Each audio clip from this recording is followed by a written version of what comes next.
शनिदेव का अंधकार त्रेता युग में एक बार बारिश के अभाव से अकाल पड़ा।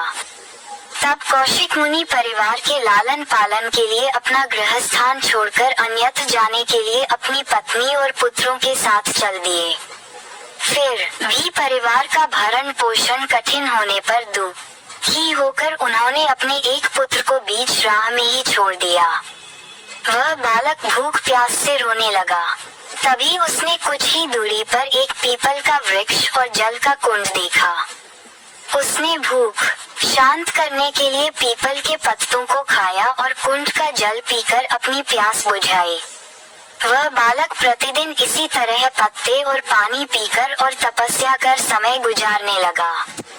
तभी एक दिन वहां देवर्षि नारद पहुँचे। बालक ने उनको नमन किया। नारद मुनि विपरीत दशा में बालक की विनम्रता देखकर खुश हुए।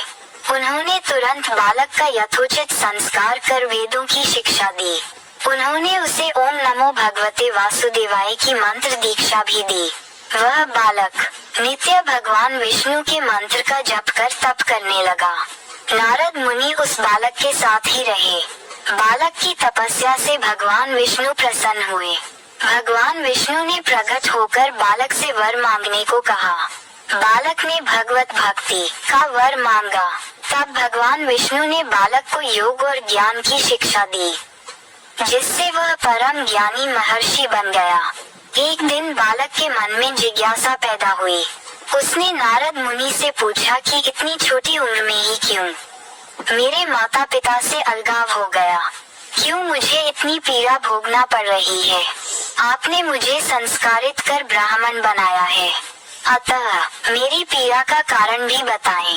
नारद मुनि ने बालक से कहा, तुमने पीपल के पत्तों को खाकर घोर तप किया है, इसलिए आज से तुम्हारा नाम पिप्पलाद रखता हूँ।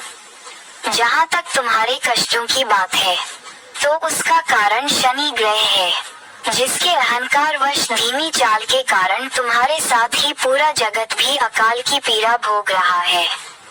ये सुनकर बालक ने बहुत क्रोधित हो गया। उसने आवेशित होकर जैसे ही आकाश में विचरण कर रहे शनि को देखा।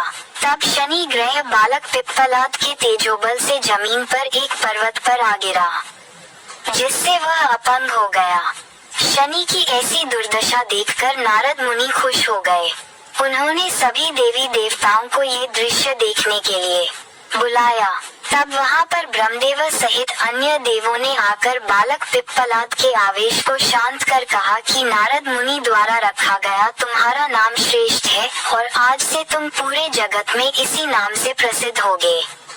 जो भी व्यक्ति शनिवार के दिन पिप्पलाद नाम का ध्यान कर पूरी श्रद्धा और भावना से पूजा करेगा, उसको शनि ग्रह के कष्टों से छुटकारा मिलेगा और उसको संतान सुख भी प्राप्त होंगे।